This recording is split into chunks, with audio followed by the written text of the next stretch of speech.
everybody, and welcome back to another video from my series called Quick Thoughts On, in which I always talk about different stories from the rich Star Trek universe. 30 years and a couple of days ago, the next episode of Star Trek The Next Generation premiered. It was called Loud as a Whisper, and these are my honest opinions about it. As I said many times before, many people hate the first season of Star Trek The Next Generation. However, I think that season 2 is actually worse, because it has more bad episodes. I honestly don't know if people dislike the same episodes that I do, but for the people who have a different taste than I have a little warning. I strongly dislike this episode too. The Enterprise is doing exactly the same thing as in many other bad episodes before and after, a space taxi. This time they need to pick up a famous mediator called Riva. His job is to stop the war between two fractions from the planet Solace 5, and the job of our heroes is to drop him and not interfere. Riker goes to Picard's ready room, where he finds him watching a strange holographic simulation. It looks kinda cool, especially for 1989, but it has absolutely nothing to do with the episode plot. Get used to it. This episode is filled with things which have nothing to do with the real plot. Then we watch an awkward scene in the turbolift, where Picard is mean to Riker for no real reason, and this gets never resolved. Picard insults Riker, and then he sort of apologizes, and then the scene is over. Then we get another awkward scene, this time with Chancellor Troi, who for no real reason starts to talk badly about Worf in front of his two superior officers and Miles O'Brien. Why is everybody so bitchy today? His public humiliation serves a purpose, to let us know that Riva negotiated some peace treaties between the Federation and the Klingons. What the hell? So is this episode implying that Worf doesn't like the fact that there is peace between the Federation and the Klingons? Or why are we watching it? The four of them beam down to the planet and the teaser is finally over. This might have been the worst teaser in the whole series, at least so far. They finally meet a creepy hobo who desperately needs a haircut and a shower, and it looks like this is Riva, but he doesn't speak. Instead, three other creepy weirdos appear and they speak instead of him. The thing is that Riva is deaf and telepathic. He is linked with the three other people who serve as his chorus. The one man who will later play as Indy on Enterprise is the scholar, the younger guy is the warrior, and the woman is the harmony between the two of them. This is a very interesting idea, I must admit that, and it's one of the few things I truly like about this episode. But again, they don't develop this idea. How does the relationship work? Are they constantly connected to Riva? Or do they have their own lives, but come to him immediately when he needs them? If he has a nightmare, do the three of them scream at night? Is it just a one-way communication or a permanent link which works both ways? Explanation, please? I mean, you can just make up unbelievable stuff like this and don't explain it. This shouldn't be fantasy, but sci-fi. Meaning it needs to be grounded in real science, or at least in well-explained, made-up science. Also, why do they call him deaf? I'm usually watching this episode with my family, meaning dubbed, so I thought that it might be just a bad translation, but I checked the English version too, and yes, they indeed call him deaf. Is that a thing that Americans say? Because as far as I know, the word deaf describes a person who can't hear but usually can talk. So why do they call him deaf when he can't talk but clearly he can hear?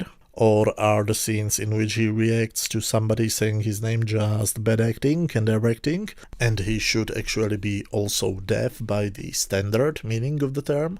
This is also probably the appropriate time to talk about Riva's bizarre obsession with Deanna. There are way too many scenes in which he behaves really creepy, and she looks to be genuinely scared. The weird thing is that I have no clue if Marina is acting in these scenes or not. Back on the ship, Riva introduces himself and his chorus to the bridge officers, and because he probably wasn't creepy enough, he greets everybody by touching the person on the chest. Except for Geordi. When he sees his visor, he does a weird thing with his hands around his head. Picard wants to show him his quarters, but Riva asks if Deanna can show it to him. She makes a scared, "oh crap, I'm going to get raped tonight" face, but agrees to do it. The two of them, or technically three of them, because one of the translators goes with them, have a dinner, which probably was supposed to be romantic, but Riva again looks creepy and Deanna looks again terrified. But thankfully the Enterprise arrives to the correct planet, so no time for nonsense, it's time to work. They beam down to the planet to an abandoned cliff, which is a great place for a peace negotiation, I guess, and soon two delegations, each consisting of two members, arrive. One of them seems to be very nervous for whatever reason, and he soon pulls out his death ray gun. Riker then does something really stupid. He jumps at Riva, but instead of throwing him to the ground, he wrestles him for a split second and then pulls him down to the opposite direction. Why was he wasting time? Well, thankfully the assassin is polite enough and waits until they both are on the ground, and only then he shoots his death ray gun, hitting the chorus. And we see a very cool shot when the three of them first turn into skeletons, and only after that they disappear. His partner then disintegrates him and tries to explain that the assassin doesn't speak for them, but the away team beams back to the ship. Riva is angry, throwing his hands around in the observation lounge, and everybody is desperately trying to understand what exactly his problem is. Picard does exactly what every good diplomat should do. He violently grabs his head and starts yelling to his face. That's Diplomacy 101, everybody.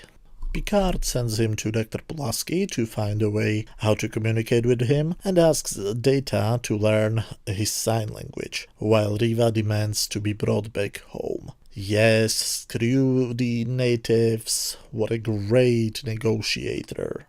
Data learns the sign language, and we cut to yet another scene which is absolutely in no way related to the main plot. Dr. Pulaski examines Geordi, who came to her because of his headaches, and she offers him to basically grow new eyes, which means he would lose all of the advantages his visor provides him, so he has to think about that. Not only is this a reworked version of a scene we have already seen in the pilot, but it's absolutely pointless.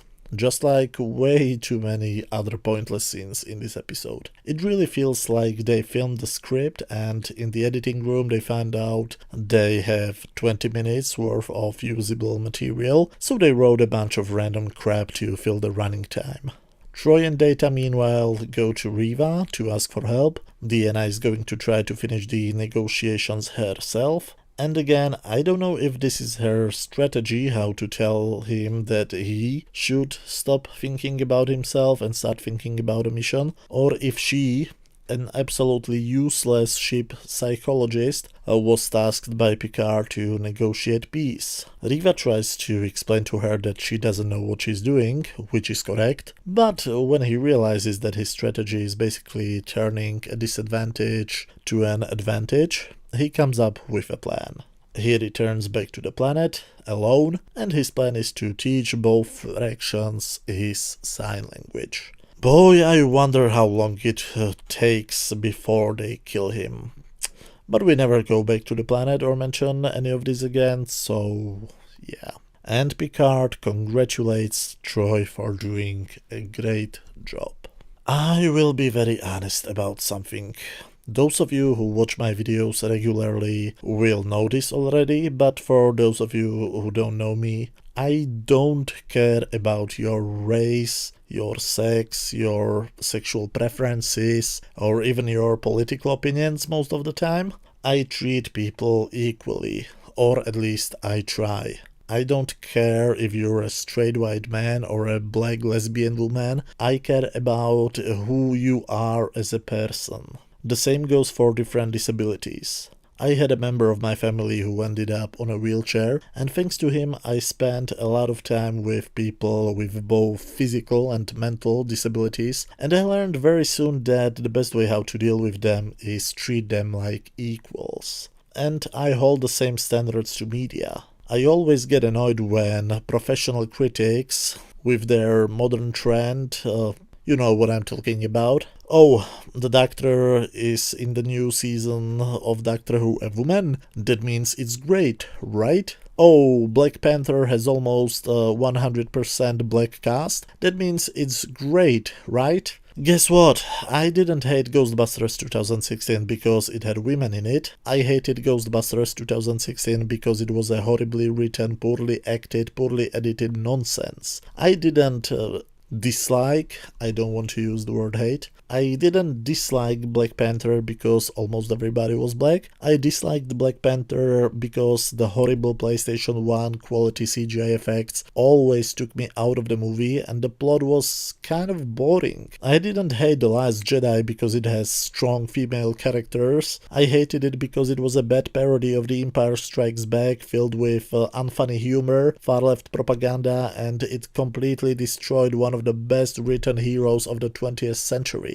What I'm trying to say is that having a character which in this case is disabled will not influence my overall opinion about this episode. Only because they actually hired a deaf actor doesn't mean that I'm going to give this episode a positive review. So let's start with what I like about this episode. I like the idea of using 3 people as your chorus. Just the idea, not the execution. I really like the visual effect of the death ray. I really like how the people first turn into skeletons and only then disappear. And that's it. So yes, I like one idea and one special effect. The rest of the things I either don't care about or openly hate. I don't like Riva, which wouldn't be a problem if he was just some random character in the background, but unfortunately he's the lead guest star of this episode. He's arrogant and we don't really see a reason why he should be arrogant, if you know what I mean. He doesn't even really have an arc. He starts as an arrogant prick, then he's pitying himself, and then he's arrogant again. He's charming as a serial rapist, and I'm not sure if it's Deanna Troi who is terrified of him, or Marina Sirtis, but there is a genuine fear in her eyes in every scene she has with him. But Riva is not alone.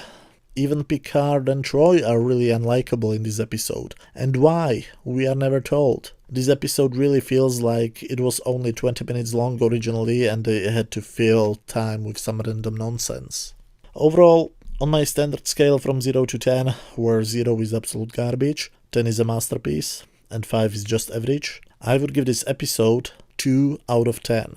The fact that it took me 4 days to watch this episode and write down the script should tell you everything about my feelings towards the episode. But as always, these were just my opinions. Feel free to let me know what did you think about this episode down in the comment section. If you enjoyed this video, please hit that thumbs up button, and if you have some free time, you can watch any of the other videos you can find on my channel. And see you in a few days with my video about the next episode of Classic Star Trek. Thanks to everybody for watching and see you very soon.